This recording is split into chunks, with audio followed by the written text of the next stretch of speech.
BBC বাংলার সান্ধ্য অধিবেশন প্রবাহতে আপনাদের স্বাগত। আজ আপনাদের সাথে লন্ডন স্টুডিও থেকে আছি মানসী বড়ুয়া। বাংলাদেশের সর্বশেষ গুরুত্বপূর্ণ আপডেট সংবাদে আপনাকে স্বাগত। শুরুতেই সংবাদ শিরোনাম, পরে বিস্তারিত। প্রথমেই জানাবো আমাদের হাতে থাকা সর্বশেষ গুরুত্বপূর্ণ সবথেকে তাজা আপডেট সংবাদ। তফসিল পেছাতে এনসিপির আবদার, ইসিকে অনড় থাকার তাগিদ বিএনপি জামাতের। খালেদা জিয়ার অসুস্থতার কারণে তফসিল পেছানো এনসিপির প্রস্তাবে ভিন্নমত প্রকাশ করেছে বিএনপি এবং জামাত। বিএনপির প্রশ্ন, এনসিপি কবে বিএনপির মুখপাত্র হলো? জামাতের প্রশ্ন, সবাই যখন নির্বাচনের জন্য প্রস্তুত তখন খালেদা জিয়ার অসুস্থ বিষয়টি নিয়ে নির্বাচন নিয়ে ইলেকশন ইঞ্জিনিয়ারিং করার কিছু নেই। এরপর জানাবো, মেডিকেল বোর্ড সবুজ সংকেত দিলেই খালেদা জিয়াকে নিতে ঢাকায় আসবে এয়ার অ্যাম্বুলেন্স। খালেদা জিয়ার মেডিকেল বোর্ড সবুজ সংকেত দিলেই ঢাকায় আসবে কাতারের রয়্যাল এয়ার অ্যাম্বুলেন্স বলে জানিয়েছে বিএনপির চেয়ারপারসনের উপদেষ্টা ইনামুল হক চৌধুরী। আজ গণমাধ্যমকে তিনি এই তথ্য নিশ্চিত করেছেন। এ বিষয়ে বিএনপির পক্ষ থেকে কাতারের সঙ্গে সার্বক্ষণিক যোগাযোগ রাখা হচ্ছে। এদিকে ঢাকার কেরানীগঞ্জে দিনে দুপুরে স্বর্ণের দোকানে ভয়াবহ চুরি। ঢাকার কেরানীগঞ্জ মডেল থানায় শাক্তা ইউনিয়নের আটিবাজারে দিনে দুপুরে চুরির ঘটনা ঘটেছে। আজ বাজারের ভাই ভাই জুয়েলার্সের একটি দোকানে এই চুরির ঘটনা ঘটে। তবে চুরির ঘটনা ঘটলেও এ পর্যন্ত কাউকে আটক করতে পারেনি পুলিশ। পুলিশ জানিয়েছে চোরচক্রের সদস্যদের ধরতে অভিযান চালানো হচ্ছে। জানাবো, বাথরুম থেকে পুলিশ সদস্যের ঝুলন্ত মরদেহ উদ্ধার। খুলনার রূপসা উপজেলায় বাথরুমের ভেতর থেকে ফেরদৌস হোসেন ৩০ নামের এক পুলিশ সদস্যের ঝুলন্ত মরদেহ উদ্ধার করা হয়েছে। আজ উপজেলার ঘাটভোগ ইউনিয়নে শেয়ালি পুলিশ ক্যাম্পের ভেতরে এই ঘটনা ঘটে। নিহত ফেরদৌস যশোর জেলা সদর উপজেলার জগন্নাথপুর গ্রামের গোলাম মোস্তফার ছেলে। এবং সর্বশেষ জানাবো, রাম মন্দির তৈরি হলেও অযোধ্যায় মসজিদ নির্মাণ হয়নি কেন? ভারতের উত্তরপ্রদেশের অযোধ্যায় রাম মন্দির নির্মাণ কাজ সম্পন্ন হয়েছে এবং ২৫শে নভেম্বর প্রধানমন্ত্রী নরেন্দ্র মোদী আনুষ্ঠানিকভাবে মন্দিরের নিশান উত্তোলনের মাধ্যমে কাজ শেষ হওয়ার ঘোষণা দেন। অথচ একই সঙ্গে সুপ্রিম কোর্টের নির্দেশ অনুযায়ী যে নতুন মসজিদ নির্মাণের কথা ছিল তার কাজ এত বছরেও শুরু হয়নি নিয়ে প্রশ্ন, বিতর্ক এবং অসন্তোষ ক্রমেই বেড়ে চলেছে। প্রিয় দর্শক, এতক্ষণ শুনছিলেন সংবাদ শিরোনাম, এবারে বিস্তারিত। তবে তার আগে বন্ধুরা, অনুরোধ থাকবে এই সংবাদটিতে একটি লাইক দিন। এই চ্যানেলে আপনি নতুন হয়ে থাকলে আমাদের সংবাদটি দেখতে দেখতে চ্যানেলটি সাবস্ক্রাইব করে রাখুন। কমেন্ট করে বন্ধুরা আপনার মূল্যবান মতামত জানিয়ে দিন আপনি বিশ্বের কোন দেশ থেকে বা বাংলাদেশের কোন স্থান থেকে আমাদের সংবাদটি দেখছেন এবং শুনছেন।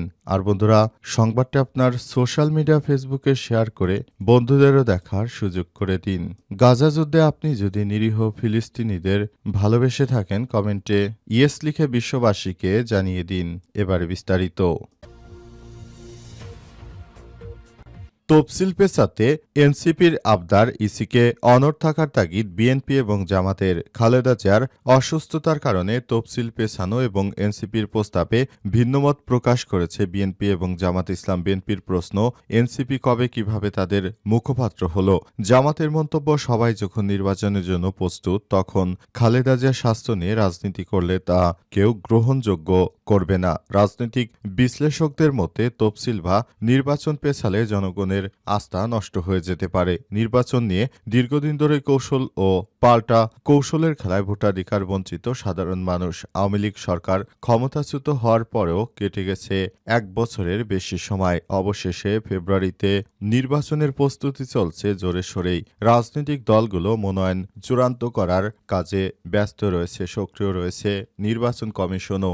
এমন অবস্থায় প্রধান নির্বাচন কমিশনারকে শীঘ্রই তফসিল ঘোষণা না করার অনুরোধ জানিয়ে জানিয়েছে এনসিপি। দলটির দাবি, বেগম জিয়ার স্বাস্থ্য এবং বিএনপির নাজুক পরিস্থিতি বিবেচনায় রাখা উচিত। এনসিপি নেতা নাসির উদ্দিন পাটোয়ারি বলেছেন, ওনারা দ্রুত তফসিল দিতে চাইছেন। আমরা বলেছি, রাজনৈতিক সংকট পরিস্থিতি বিবেচনায় রাখা দরকার। বেগম জিয়ার প্রতি সবার আবেগ অনুভূতি আছে, এটি শুধু বিএনপি কেন্দ্রীয় নয়। বিএনপি এতে বিস্ময় প্রকাশ করে জানায়, এনসিপি তাদের মুখপাত্র নয়। জামাতও বলছে, তফসিল পেছানোর কোনো অজুহাত গ্রহণযোগ্য হবে না। যারা তফসিল পেছাতে চাইছে তাদের ব্যাপারে বলবো, তারা নির্বাচনকে বানচাল করতে ষড়যন্ত্র করছে। এদের ষড়যন্ত্রে কেউ পা দেবে না বলে মন্তব্য করেছে বিএনপির নেতৃত্ববৃন্দ। মেডিকেল বোর্ড সবুজ সংকেত দিলে খালেদা জিয়াকে নিতে ঢাকা আসবে এয়ার অ্যাম্বুলেন্স। খালেদা জিয়ার মেডিকেল বোর্ড সবুজ সংকেত দিলেই ঢাকা আসবে কাতারের রয়্যাল এয়ার অ্যাম্বুলেন্স বলে জানিয়েছে বিএনপির চেয়ারপারসনের উপদেষ্টা এনামুল হক চৌধুরী। আজ গণমাধ্যমকে তিনি এসব তথ্য নিশ্চিত করেছেন। এ বিষয়ে বিএনপির পক্ষ থেকে কাতারের সঙ্গে সার্বক্ষণিক যোগাযোগ রাখা হচ্ছে।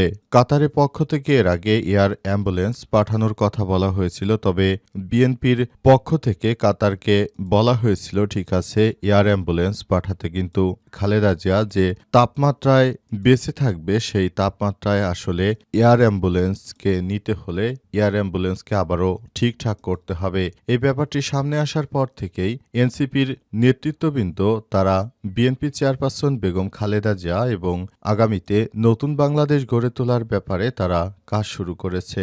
অন্তর্বর্তীকালীন সরকারের প্রধান উপদেষ্টা প্রফেসর ডক্টর মোহাম্মদ ইউনূসের সরকার, তিনি কাতারের সরকারকে আমন্ত্রণ জানিয়েছিল যাতে করে কাতারের আমিরের পক্ষ থেকে বিএনপির চেয়ারপারসনের চিকিৎসার জন্য এই এয়ার অ্যাম্বুলেন্স পাঠানো হয়, কিন্তু এয়ার অ্যাম্বুলেন্স পাঠানো হয়নি। কারণ এয়ার অ্যাম্বুলেন্স হঠাৎ করেই একটি যান্ত্রিক ত্রুটি দেখা দেয়। এরপর জার্মান থেকে কাতারের তত্ত্বাবধানে একটি এয়ার অ্যাম্বুলেন্স বাংলাদেশে পাঠানোর সিদ্ধান্ত গ্রহণ করা হয়েছে। সেই এয়ার অ্যাম্বুলেন্সই মূলত সবকিছু ঠিক করবে এবং খালেদা জিয়াকে বিদেশে উন্নত চিকিৎসার জন্য নিয়ে যাবে।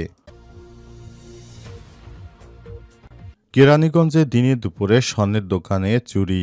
ঢাকার কেরানীগঞ্জ মডেল থানার শাক্তা ইউনিয়নের আটি বাজারে দিনে দুপুরে চুরির ঘটনা ঘটেছে। আজ বাজারে ভাই ভাই জুয়েলার্সে এই চুরির ঘটনা ঘটে। এই ঘটনায় গতরাতে মামলা হলেও ৬ ডিসেম্বর দুপুর পর্যন্ত কাউকে গ্রেপ্তার করতে পারেনি পুলিশ। তবে পুলিশ জানিয়েছে, চোরচক্রের সদস্যদের ধরতে অভিযান চলছে। জানা যায়, ভাই ভাই জুয়েলার্সের মালিক জমশেরের দোকান বন্ধ করে জুম্মার নামাজ পড়তে যান। এর মধ্যে মাইক্রোবাসে চোর চক্রটি দোকানের সামনে গাড়ি রেখে তালা কেটে ভেতরে প্রবেশ করে এবং দ্রুত দোকানের শোকেসে সাজিয়ে রাখা ২৮ ভরি স্বর্ণালংকার নিয়ে পালিয়ে যায়। দোকান মালিক জমশের কেরানীগঞ্জ মডেল থানায় এসে অভিযোগ জানায়, তিনি জুমার নামাজ পড়ার জন্য তার ভাই ভাই জুয়েলার্সের দোকানে তালাবদ্ধ করে দোকানের অপর প্রান্তে মসজিদে নামাজ পড়তে যান। সেখানে ১টা ৩০ মিনিটের দিকে স্থানীয় লোকজন জানান তার দোকানে চুরি হয়েছে।